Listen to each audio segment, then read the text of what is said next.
Adi, Tim, and especially Rachel, thank you so much for the invitation and all of the labor that went into the planning and organizing and carrying out of this meeting. I know how much work it takes, and I'm very grateful.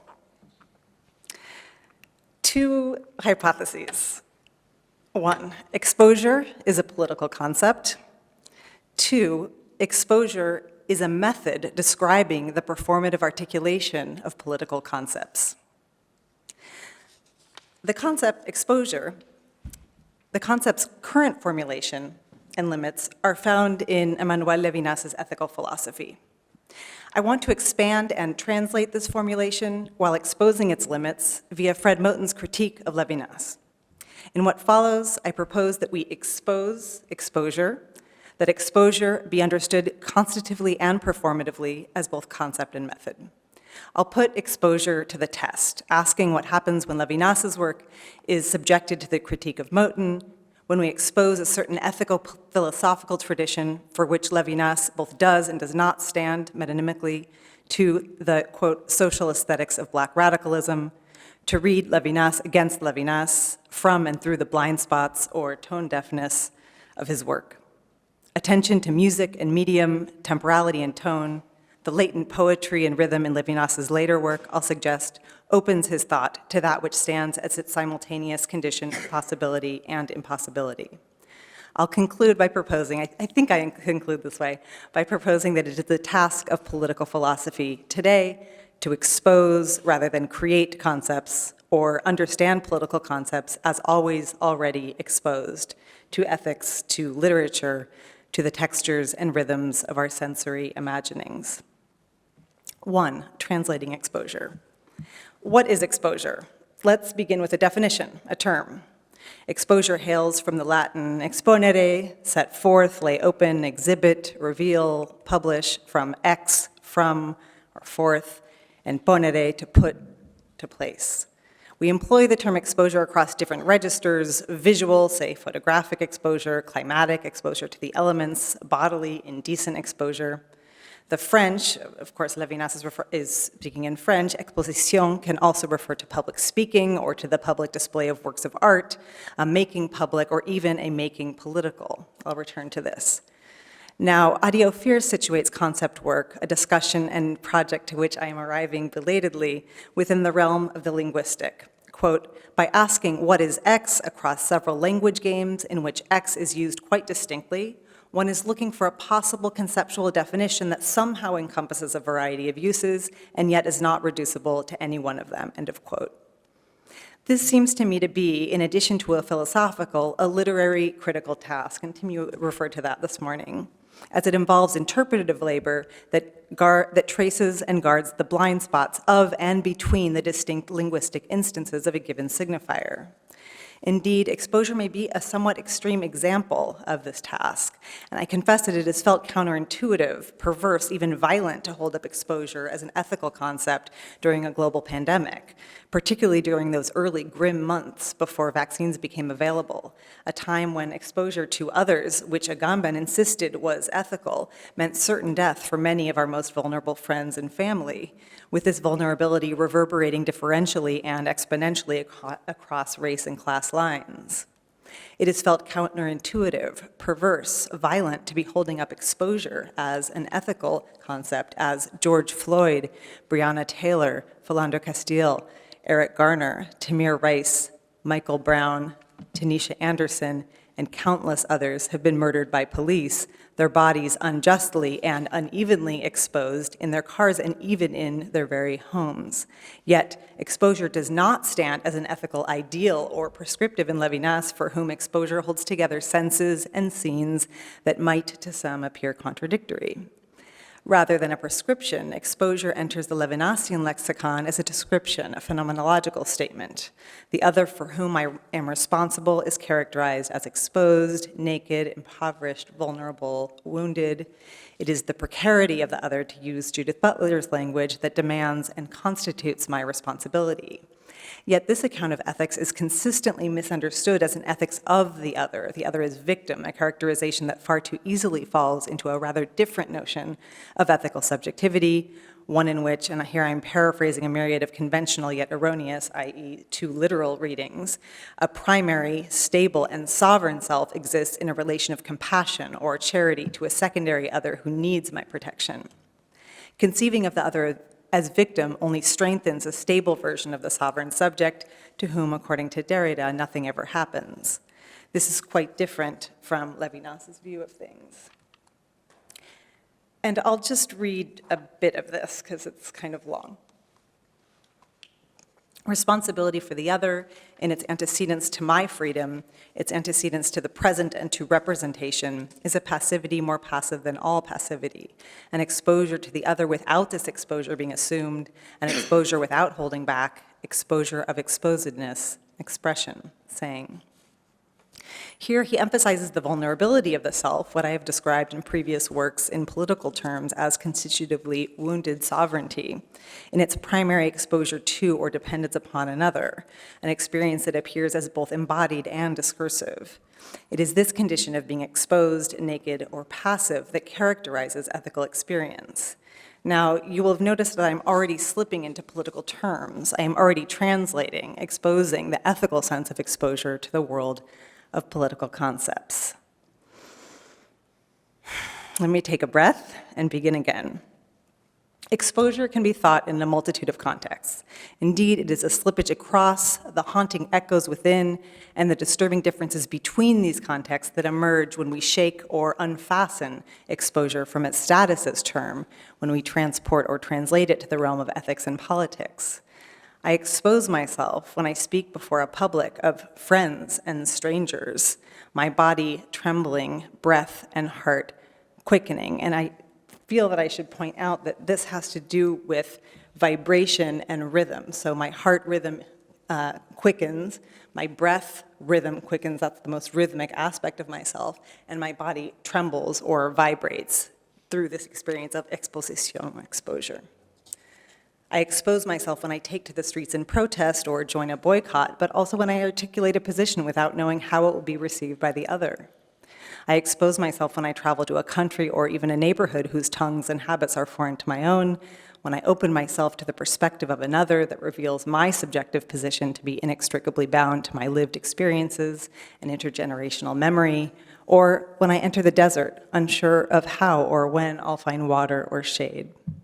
I expose myself when I fall in love, when I open myself to the other and make myself vulnerable to and before another who undoes me. I expose myself when I dance or sing in public, when I listen to music that moves me and that may even break me, when I dare to hope. I expose myself, finally, when I give myself over to grief. Yet, if many of the aforementioned examples could be characterized as desirable experiences, as adventures that bring pleasure, depth, intensity, texture, and meaning, others involve the risk of danger or harm we would normally seek to reduce, avoid, or eliminate. And of course, Gabby speaks beautifully about this. Exposure to a deadly virus, exposure to the police, exposure to natural elements or climate change, right? Exposure to natural elements without shelter in order to survive. Now, you might hear my insistence upon exposure's translatability, which may resemble a certain universality, as violent. To risk failure in a professional setting is hardly comparable to risking one's life, you might protest. Noting the violence in the very gesture of comparison of incomparables, the violence of the exposure of one's sense of exposure to another. We know that risks are posed differentially and unequally, so that the risk one takes driving a car increases exponentially when one is driving while black. The risk one takes walking down the street is multiplied when one presents as a woman, or as queer, or as trans. We must and do close ourselves off to risk in order to persevere in our being, yet that very same self-preservation eats away at our being aliveness, at the possibility of reducing the very harm we seek to avoid.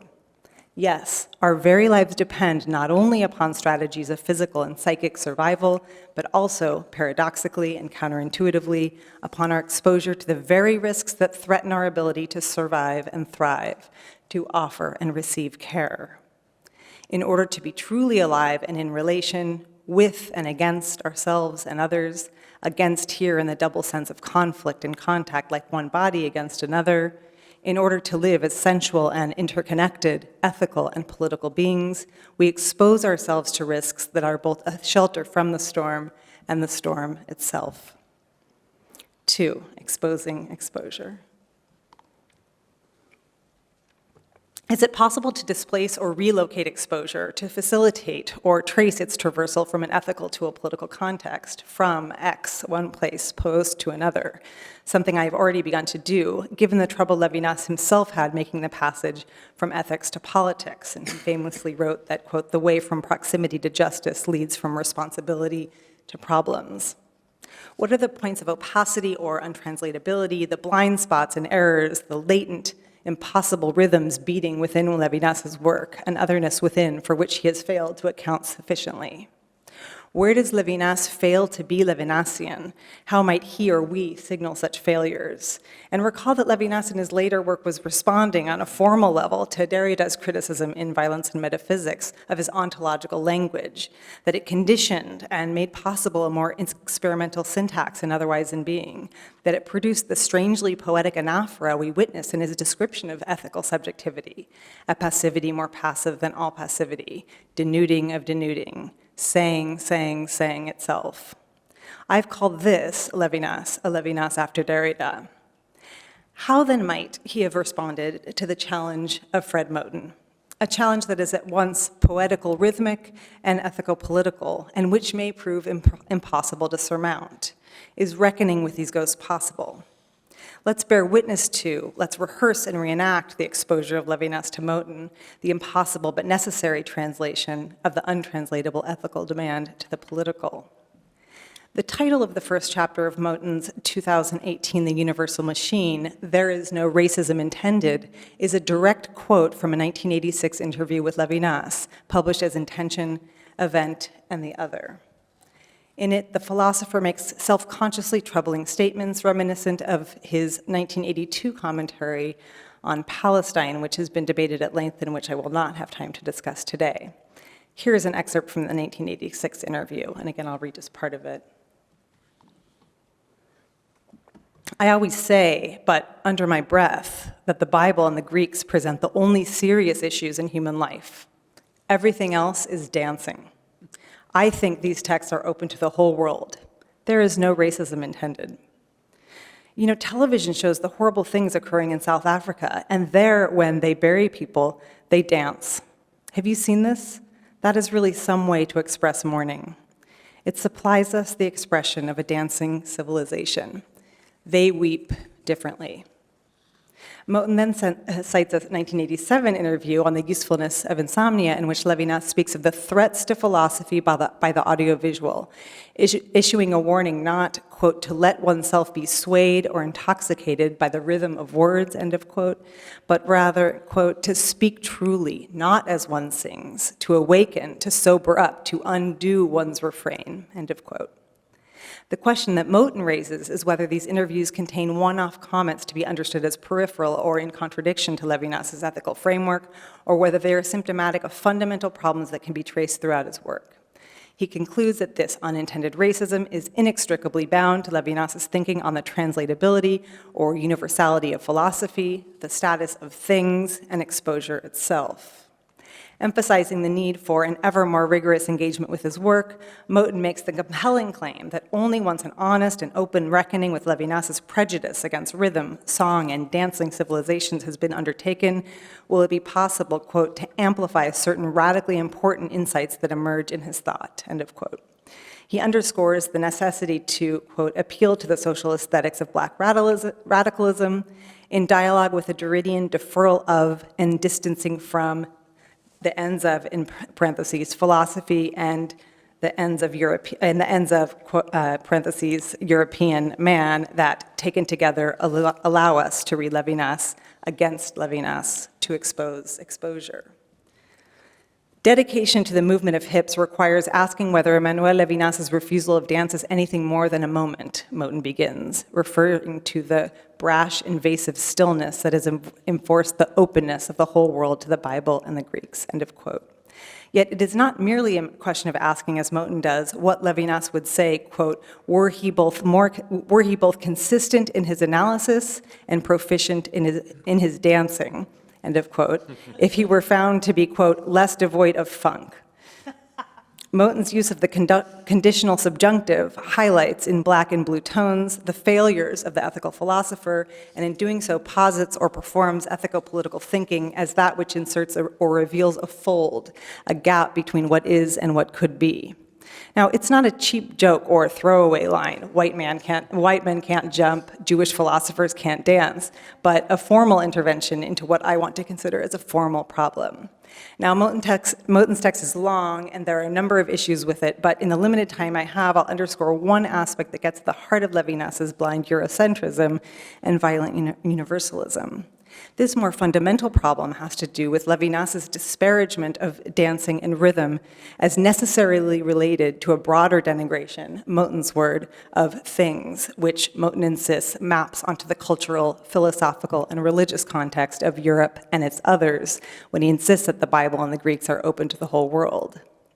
Challenging this imperial translatability in Levinas, Moten locates an unintended racism in Levinas's treatment of the thing. And I quote Moten, Levinas becomes the thing he denigrates in his disavowal of the thingly by way of a liquidation of the thingly in his own work that cannot be fully accomplished, end of quote, proposing in critical response, quote, another way of thinking of things that is offered in the social aesthetics of Black radicalism and its improvisatory protocols, end of quote. What instrument, what medium, what rhythm will animate the thing that is never merely a thing? Moten imagines an escape from, quote, the labor of the negative via self-inflicted release into the thingly, a simple auto-possessive gift of self to instrument that resets both self and instrument, end of quote. I'll return to rhythm and sound, the instrumental and the thingly in a moment, holding on to the necessarily relational quality of the thingly in Moten, its refusal to be mere object, but rather something that might push past and expose a subject-object dichotomy through the instrument, which also cannot be reduced to object. Levinas's non-attunement, his tone deafness, his denigration of sense more generally, goes beyond the racial, cultural, or philosophical chauvinism that Moten identifies, even as it is profoundly and inextricably related to it. I refer to Levinas's preoccupation with the form and shape of language, its rhythms and movements, or rather, the contradictions, aporias, inconsistencies, or even hypocrisy of Levinas's work has as much to do with whether argument X contradicts a prior or subsequent argument Y, as it has to do with the at times insurmountable abyss between the constitutive and performative aspects of and in his work. Levinas's ambivalence toward visual and sonic, aesthetic, cultural, and corporeal experience, despite the latent presence of rhythm in his work, suggests that they mark internal nodes of untranslatability or impossibility. By turning to these infrequent, quasi-subterranean moments in Levinas, moments that are later suppressed or rejected by Levinas himself, I want to hold together the impossible demand that resides at the heart of his work, a demand that demands its own exposure to an outside or an outside within. The exposure of Levinasian ethics to the rhythmic beat knocking from without and within, to the political demand of Black radical poesis, requires that we understand these realms to be necessarily in relation, that we conceive of ethics as necessarily exposed to politics. 3, sensing exposure. Getting towards the end. Well before the aforementioned interview remarks concerning song and dance, Levinas famously condemns art as irresponsible, like feasting during a plague in early works such as the 1948 Reality and Its Shadow.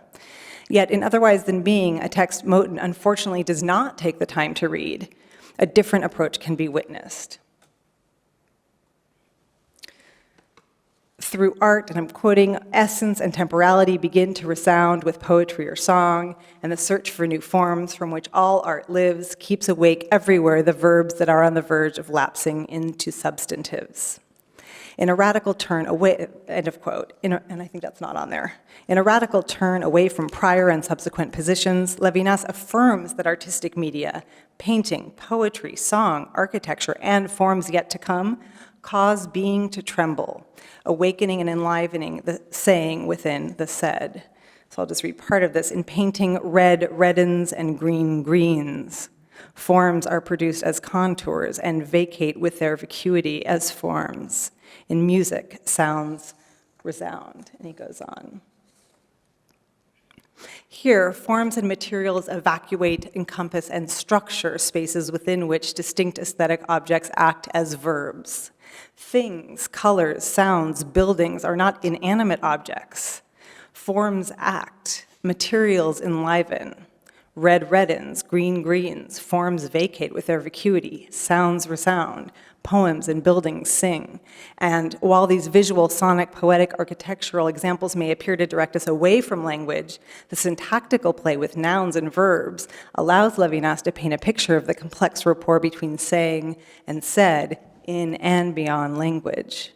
If language is central to exposure as ethical experience, the present passage allows us to see that we can trace a similar movement in and across media. Architecture, for example, and not only poetry, produces song. Each form is exposed to another, revealing the constitutive heteronomy or relationality of sense and medium. Moreover, Levinas explains, this performative movement, the verbalization of nouns, introduces temporality into what would seem to be frozen in being. Essence is temporalized. Quote, it is though the differences of pitch, register and timbre, color and forms, words and rhythms were but temporalization, sonority, and key, end of quote. Not all of these are up here, the shorter ones I decided not to include.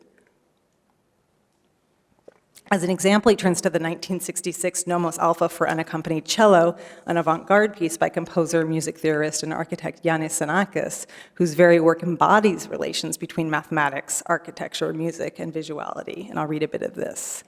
What is taking place in this work? What misleading anthropomorphism or animism? The cello is a cello in the sonority that vibrates in its strings and its wood, even if it is already reverting into notes, into identities that settle into their natural places and gamuts from the acute to the grave.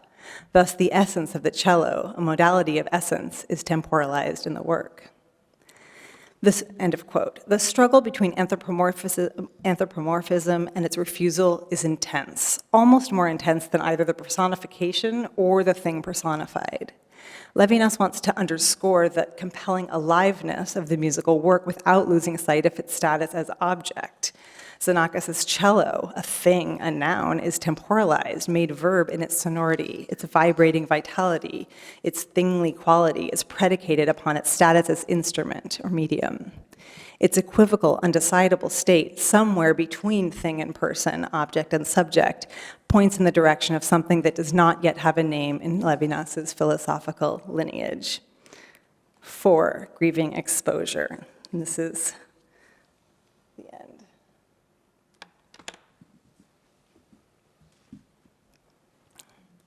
I'll conclude by giving the last word to 17-time Grammy and Pulitzer Prize-winning artist Kendrick Lamar. Hailing from Compton, California, just down the road from my home institution, Lamar received his most recent Grammy for Best Rap Album for his 2022 Mr. Morale and the Big Steppers. I'll try, if technology cooperates, to play a brief clip from the first song on this album, which is called United in Grief, in order to propose a rather different vision of exposure and universal mourning than Levinas was capable of imagining. This is where it all usually goes awry for me, so please have patience. For example, I don't want to play that commercial for you.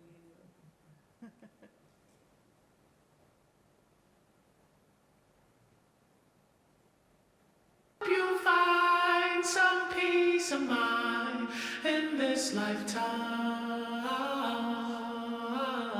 Tell them the truth. I hope you find some paradise. Tell them the truth. Tell them you're. I've been going through something. 1,855 days. I've been going through something. And then I'll just skip to the end.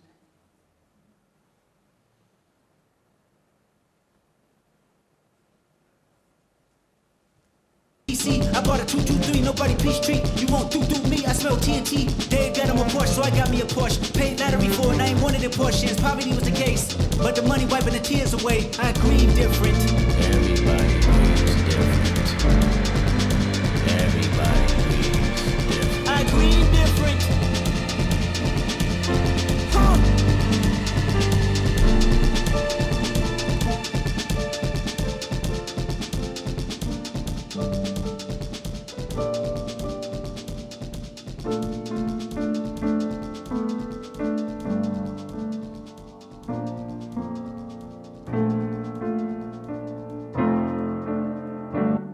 Okay, I'll stop there. There's a lot more. You have to listen to the whole thing, obviously.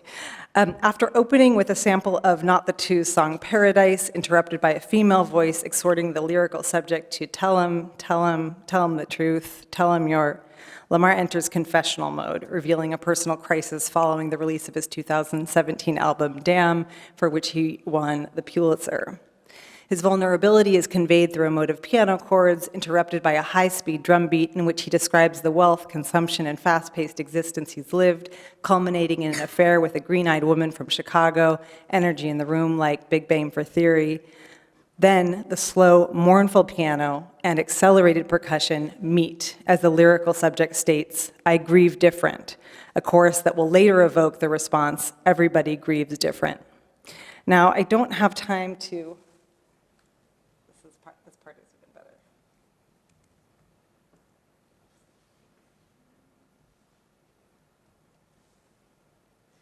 Okay, so unfortunately, I don't have time today to relate a series of failures by musicologists to represent what's happening in Lamar's song.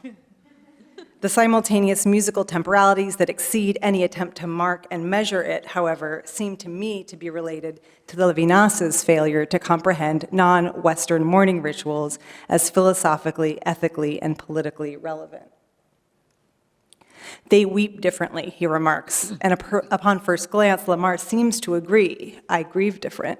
Yet the choral response, everybody grieves different, together with the non-dialectical relation between the slow, mournful piano and the accelerated drum beat, suggests that Lamar's United in Grief advances, lyrically and polyrhythmically, a universalism that is neither translatable nor untranslatable. A universalism that is open to the whole world, not through the exposure of the Bible and the Greeks to everyone else, but through a kind of mutual exposure in which no one subject, no one world, no one thing would emerge autonomous, much less dominant. After Levinas exposed to Moten and to Lamar, we can now hear and we can now say Levinas's work is not just tone deaf. It is not merely unintentionally racist or Eurocentric when it claims to be universal. It is all of these things, but it is also more, even in its failure. Thus, we will not set aside his thought entirely because, like Moten, we want to attend to the urgent questions his work poses to us, while attending to the lyrical, rhythmic, poetical, political demand Moten's thought poses to Levinas and to us. In this double attending, this double exposure, we are called upon, compelled to interrogate Levinas's unintended racism while acknowledging its relation to the universal translation it seeks to carry out under the guise of a non-exclusion. A painful paradox at the very core of an ethical philosophy that condemns elsewhere the conversion of the other into the imperialism of the same. Will respond to Moten's demand and Lamar's grief, attend to the exposure of the limits of Levinasian ethics while holding fast to its haunting imperative. Guarding, honoring, responding to this imperative involves exposing Levinas to the rhythms and sounds, the tones and temporalities that reside at the heart of the demand posed by his own work, and to the incalculable rhythm moving in and out of measure like a fugitive that Moten imagines and Lamar realizes or carries out. It also involves bidding farewell, adieu, to Levinas, grieving the loss of what his work might have been, but to do so dancing, to mourn, or even dance on the grave of the ends of philosophy and the ends of European man, in order to give the last word, not to racism, but to rhythm, and to those who, in the words of Kendrick Lamar, grieve different, which is to say, to us all. This, I hope, is what the task of imagining and performing, shaping and moving political concepts promises today. Thank you.